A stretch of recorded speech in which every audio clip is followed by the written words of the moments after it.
Among the first four seasons of Dexter, season three is the one that people tend to be the least positive towards. I've seen people say it's not as good as the other ones, to saying that it's mid, to saying that it's bad.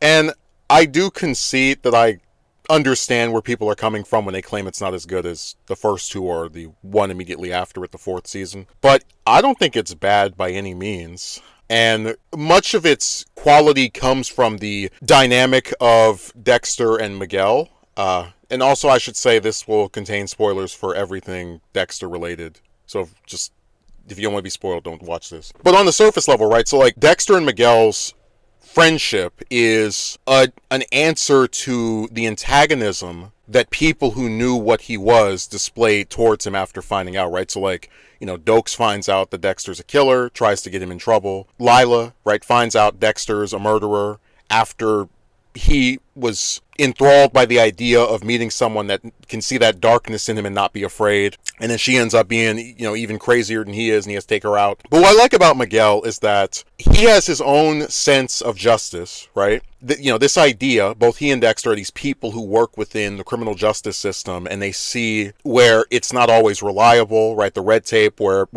people who are bad slip through the cracks and are allowed to keep getting away with what they did previously.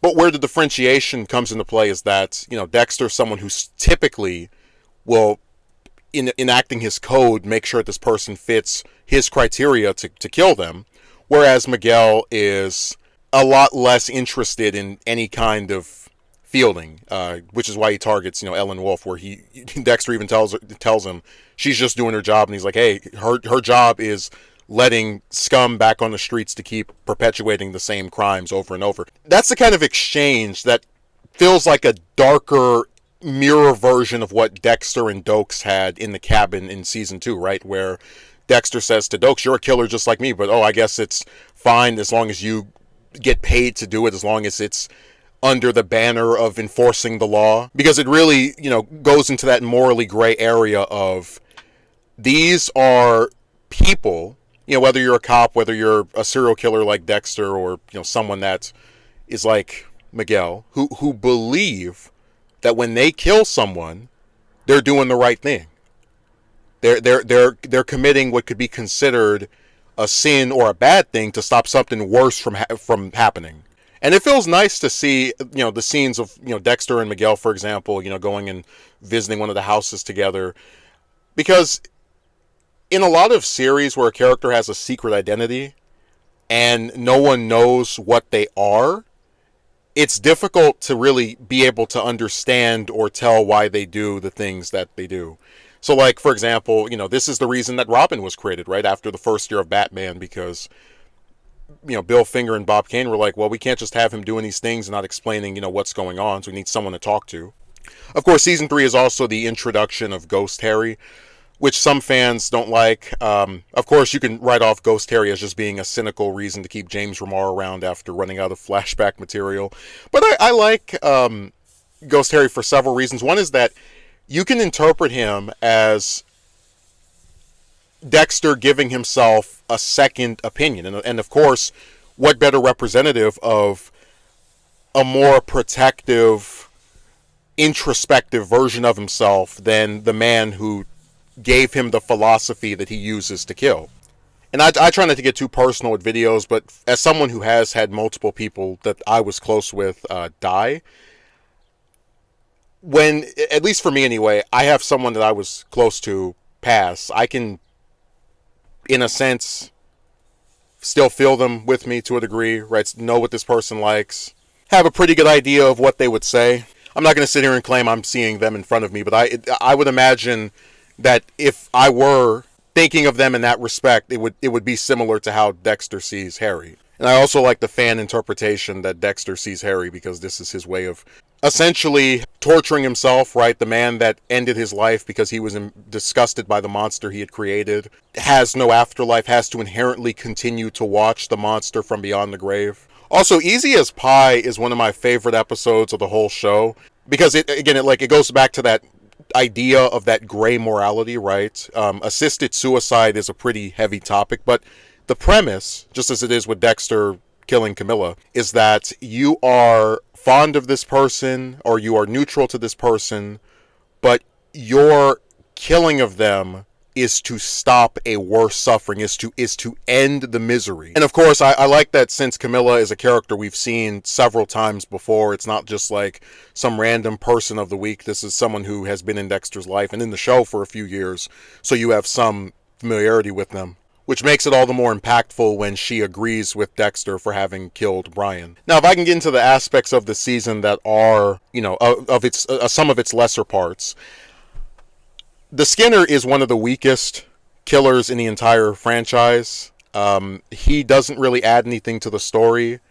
The performance isn't really compelling. I guess what he does to his victims is kind of scary, but he himself is not really imposing or intimidating in the slightest respect. And unfortunately, a lot of Season 3 ends up being discarded of once the season is over.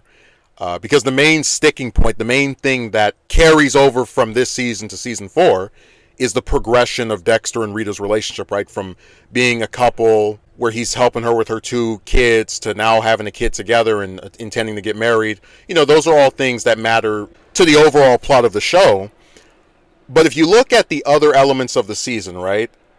For example, Batista dating Barbara, who he's going to break up with off-screen between the end of Season 3 and the start of Season 4. Rita becoming best friends with Sil, who is going to essentially stop being a character in this show beyond a cameo way later on, years after Rita's passing. And then, Deb's relationship with Antoine, which will be written off not even halfway through the next season.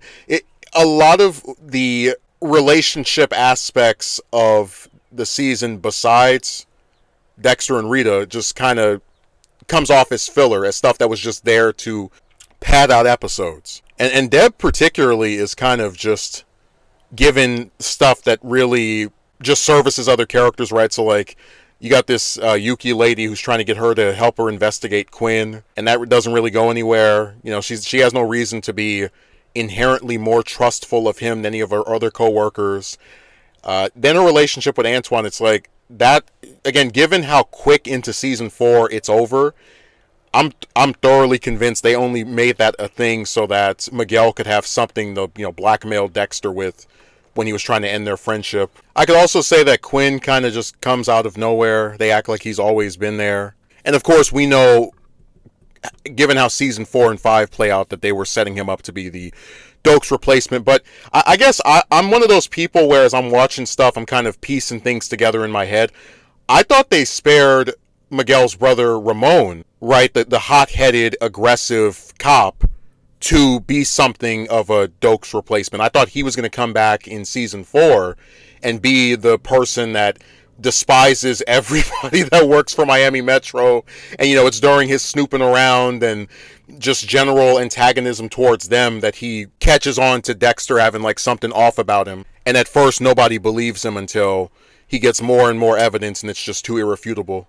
And of course, one of the other things that Season 3 has going for it in retrospect is that it's the first time the series tries to give Dexter a sidekick or somebody who's in on what he actually is. So of course, we'll see the same thing with Lumen in Season 5 and then with Harrison in New Blood and Resurrection. And I guess to an extent, Deb in Season 7 and 8. But what I like so much about Miguel is that they don't try to make it something where, the other killer besides Dexter had a point. Like, it's made very apparent that Miguel has his own views of justice. He needs to be taken down because he's going to spiral out of control and kill a bunch of people who don't deserve it. Whereas with, Season 5, right, it's made out to us that, it's okay for Lumen to kill all these different guys because they did such horrible things to her, which they did. I'm not defending it.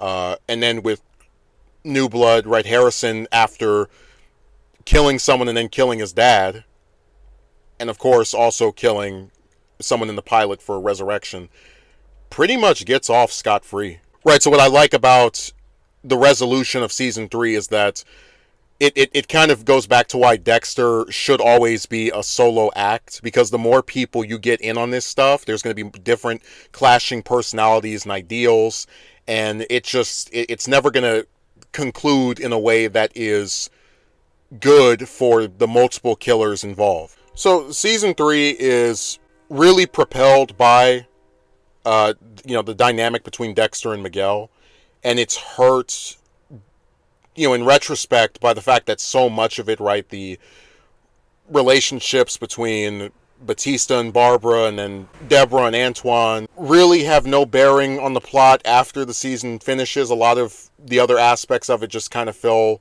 like they don't matter because they don't. But in isolation, I think it is a very good follow-up to season 2. And I guess I'm one of those people that feels like if something's not as good as what came before, it doesn't inherently automatically make it bad or mediocre in comparison.